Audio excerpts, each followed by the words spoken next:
खुलुमबाय बेयो बड'लेण्ड इंखं टेलिभिजन दिनै 9 मार्च 2022 बुधबार खालि सानसेनि बरादखौ नोंथांमोननि खाथियाव लाबोदों आं सदानन्द दैमारिया।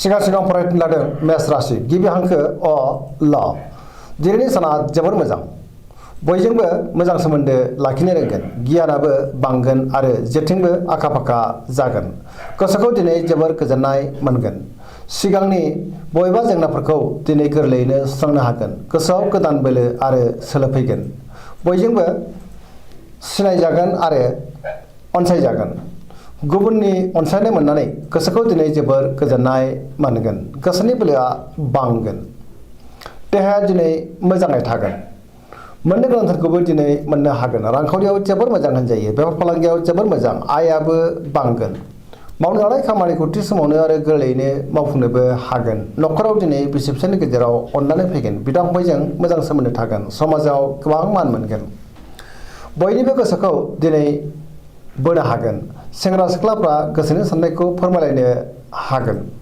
गोसोआ दिनै जोबोर रमान्टिक जागोन आरो गावबा गावनि गोसोनि साननायखौ फोरमायलायनोबो हागोन जायखि खामानि मावा मानो मोनफ्रोमबो खामानिखौनो दिनै मोजाङैनो मावफुंलांनो हागोन जेरावखि थाङा मोजाङैनो हान्थिनो हागोन गुबुनजों बाख्नाय जागोन गोबां खामानि मावनो गोसो दुंखांगोन पजिटिभ एनार्जिनि गोहोमबो गोग्लैगोन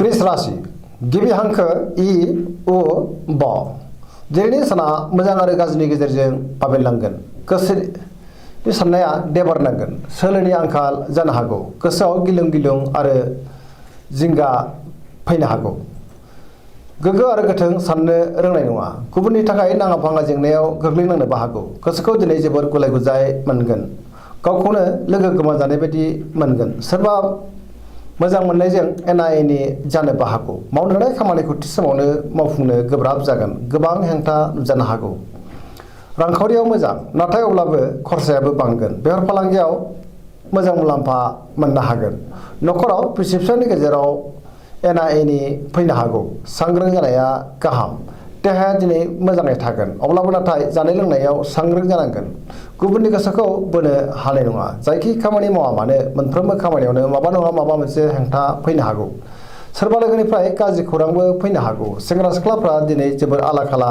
जागोन नेगेटिभ एनार्जिनि गोहोमबो गोग्लैनो हागौ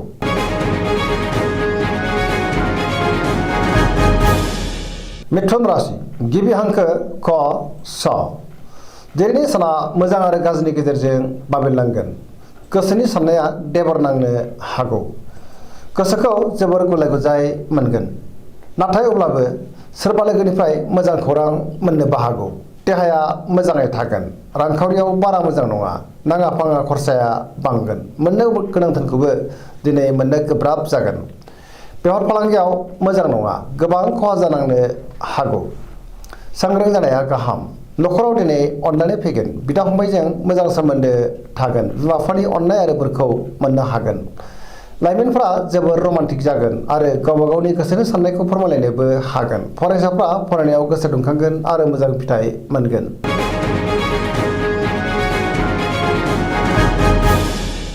कर्कट राशि गिबि हांखो ड ह दिनैनि साना मोजां आरो गाज्रिनि गेजेरजों बाबेनलांगोन गोसोनि बोलोआ लोरबां जागोन गोसोखौ दिनै जोबोर गिलुं गिलुं मोनगोन गोसोआ गोजोननाय गैयै जागोन मावनो लानाय खामानिखौ मावफुंनो हागोन नाथाय अब्लाबो गोबां हेंथा हेंसि नुजाफैनो हागौ रांखावरियाव मोजां नाथाय अब्लाबो खरसायाबो बांगोन मोननो गोनांथारखौ मोननो हागोन बेफार फालांगियाव मोजां मुलाम्फा मोनगोन देहाया दिनै बारा मोजां थानाय नङा गोबां रोखोमनि देहायारि जेंनाजों मोगा मोगि जानांनो हागौ सोरबा लोगोजों थगायजानोबो हागौ गोग्गो लोगोनि आंखाल जानोबो हागौ नेगेटिभ एनार्जिनि गोहोम गोग्लैगोन गुबुननि हेफाजाब मोननो गोब्राब जागोन न'खराव दिनै बिसि फिसायनि गेजेराव अननानै फैगोन बिदा फंबायनि हेफाजाबखौ मोननो हागोन गुबुनजों गोरोबनो रोंनाय नङा बहाबा थाङोब्ला दिनै लामा सामायाव सांग्रां जानाया गाहाम लाइमोनफ्रा जोबोर आला खाला जागोन फरायसाफ्रा फरायनायाव गोसो दुंखांगोन आरो मोजां फिथाइ मोननोबो हागोन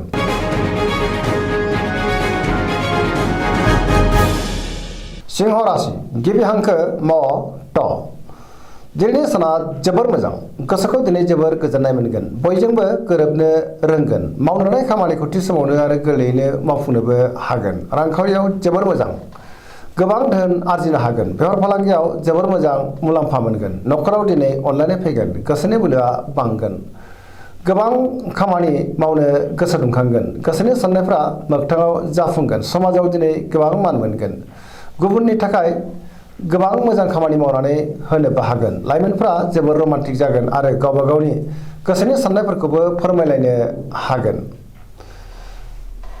गोसोआ दिनै जोबोर रमान्टिक जागोन पजिटिभ एनार्जिनि गोहोमबो गोग्लैगोन फरायसाफ्रा फरायनायाव गोसो दुंखांगोन आरो मोजां फिथाइ मोनगोन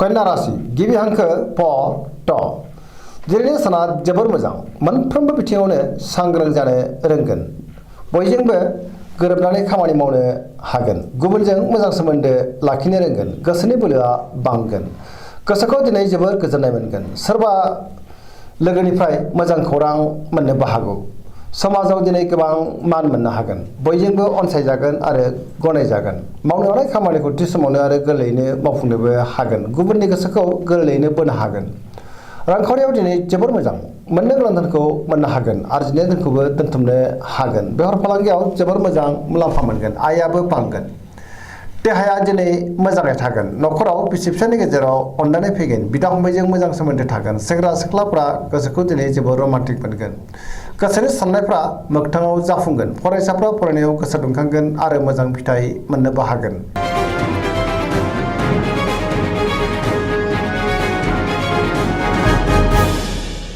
तुला राशि गिबि हांखो र ट दिनैनि साना जोबोर मोजां सोरनिबा सायाव गोबां फोथायनाय फैगोन सोरनिबा अननाय आरो बोरखौबो मोननो हागोन जेरावबो देरहासार जागोन पजिटिभ एनार्जिनि गोहोमबो गोग्लैगोन गोसोनि बोलोआ बांगोन गोसोखौ जोबोर राफोद मोनगोन गोसोनि साननायफ्रा मोगथाङाव जाफुंगोन सुथुरखौ गोरलैयैनो फेजेननो हागोन मावनो लानाय खामानिखौ थि समावनो आरो गोरलैयैनो मावफुंनोबो हागोन देहाया दिनै मोजाङै थागोन रांखावरियाव जोबोर मोजां होनजायो गोबां धोन आरजिनो हागोन मोननो गोनां धोनखौबो दिनै मोननो हागोन न'खराव बिसि फिसायनि गेजेराव अनलायनाय फैगोन बिदा फंबायजों मोजां सोमोन्दो थागोन समाजाव दिनै गोबां मान मोनगोन बेफार फालांगियाव जोबोर मोजां मुलाम्फा मोनगोन लोगोफोरनि हेफाजाबखौबो दिनै गोरलैयैनो मोननो हागोन सोरबा आगुनि लोगोजों बहाबा लोगो मोननानै गोसोखौ जोबोर गोजोननाय मोनगोन लाइमोनफ्रा जोबोर रमान्टिक जागोन आरो गावबा गावनि गोसोनि साननायफोरखौबो फोरमायलायनो हागोन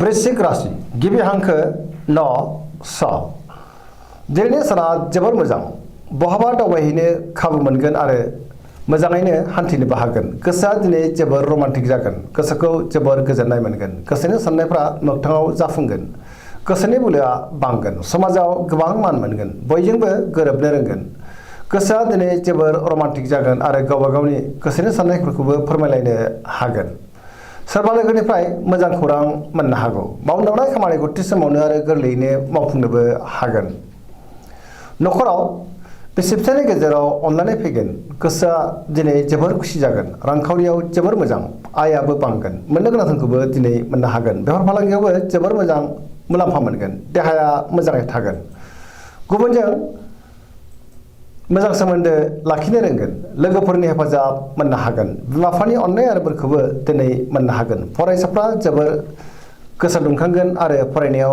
मोजां फिथाइ मोननोबो हागोन पजिटिभ एनार्जिनि गोहोमबो गोग्लैगोन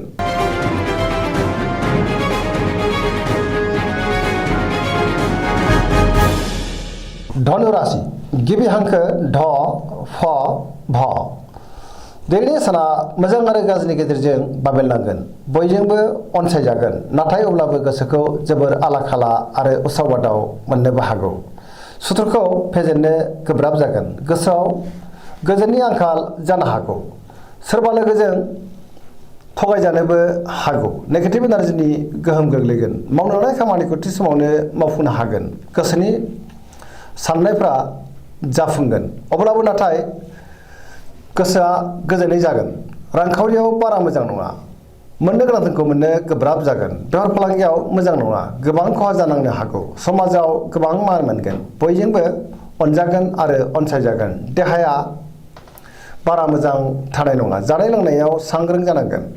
गोबां रोखोमनि देहायारि जेंनाजों मोगा मोगि जानांनोबो हागौ। नखराव दिनै अनलायनाय फैगोन, फरायसाफ्रा फरायनायाव गोसो दुंखांगोन आरो मोजां फिथाइ मोनगोन। लाइमोनफोरा जोबोर रमान्टिक जागोन आरो गोसोनि साननायखौ फोरमायलायनोबो हागोन।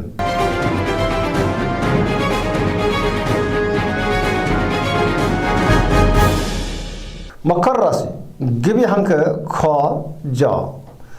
दिनैनि साना बारा मोजां नङा, गोसोखौ दिनै जोबोर उसुखुथु मोनगोन। सोरनिबा सायाव गोबां रागा जोंफ्लांनो हागौ। गोसोआव बोलो बांगोन, नाथाय अब्लाबो गोबां खहा जानांनोबो हागौ। देहाया दिनै मोजाङै थागोन, रांखावरियाव मोजां नङा, नाङा फाङा खरसाया बांगोन। मोननो गोनांखौ दिनै मोननो गोब्राब जागोन। बेफार फालांगियाव मोजां नङा, गोबां खहा जानांनो हागौ। नखराव दिनै अनलायनाय फैगोन, समाजावबो मान मोनगोन। सोरबा लोगोनिफ्राय मोजां खौरां फैनोबो हागौ, गुबुननि गोसोखौ बोनो हागोन। अब्लाबो नाथाय नेगेटिभ एनार्जिनि गोहोम गोग्लैगोन। सांग्रां जानाया गाहाम। लाइमोनफोरनि गोसोआ दिनै जोबोर रमान्टिक जागोन।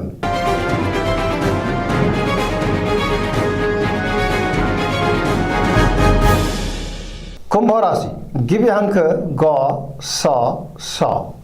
दिनैनि साना जोबोर मोजां, गोसोनि साननाया मोगथाङाव जाफुंगोन। गोसोखौ दिनै जोबोर गोजोननाय मोनगोन। गोबां मोजां मोजां खाबुबो फैनो हागौ। गोसोआ दिनै जोबोर रमान्टिक जागोन। मावनो लानाय खामानिखौ थि समावनो आरो गोरलैयैनो मावफुंनोबो हागोन। सिगांनि बबेबा आद्रा खामानिखौबो दिनै गोरलैयैनो मावफुंनो हागोन। समाजाव मान मोनगोन। रांखावरियाव दिनै जोबोर मोजां होनजायो, गोबां धोन आरजिनो हागोन। बेफार फालांगियाव गोबां मुलाम्फा मोनगोन। देहायाबो मोजाङै थागोन। नखराव बिसि फिसायनि गेजेराव अनलायनाय फैगोन। सोरबा लोगोनिफ्राय मोजां खौरां फैनोबो हागौ। गोसोनि साननायफ्रा मोगथाङाव जाफुंगोन। सेंग्रा सिख्लाफोरनि गोसोआ दिनै जोबोर रमान्टिक जागोन आरो गावबा गावनि गोसोनि साननायफोरखौबो फोरमायलायनो हागोन। फरायसाफ्रा फरायनायाव गोसो दुंखांगोन आरो मोजां फिथाइ मोननोबो हागोन।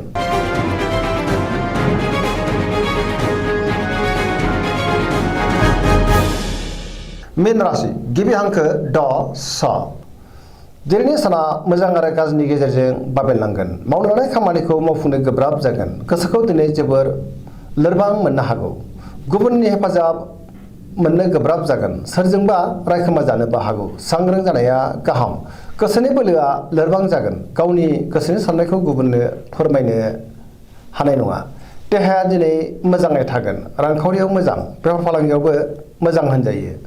नखराव अनलायनाय फैगोन, नाथाय अब्लाबो सोरबा लोगोजों थगायजानोबो हागौ। सुथुरा फेजेननो नाजागोन। सोरबा सुथुरा गाज्रि नोजोर होखोमानो हागौ। सांग्रां जानांगोन। लाइमोनफोरनि गोसोआ दिनै जोबोर आला खाला जागोन। गोसोआव नेगेटिभ साननाय फैगोन। गोसोनि साननायफोरा देबार नांगोन। फरायसाफ्रा फरायनायाव गोसो दुंखांगोन आरो मोजां फिथाइ मोनगोन। दिनैनि राशि फरायनाया एसेनोसै। जोबनायाव बेखौनो खावलायो जाहाथे नोंथांमोना सानफ्रामबो जोंनि बे बड'लेण्ड इंखं टेलिभिजनखौ नायबाय थायो आरो साबस्क्राइब खालामो, लोगोसे लाइक खालामो आरो शेयार खालामो। एसेनोसै, गोजोन्थों।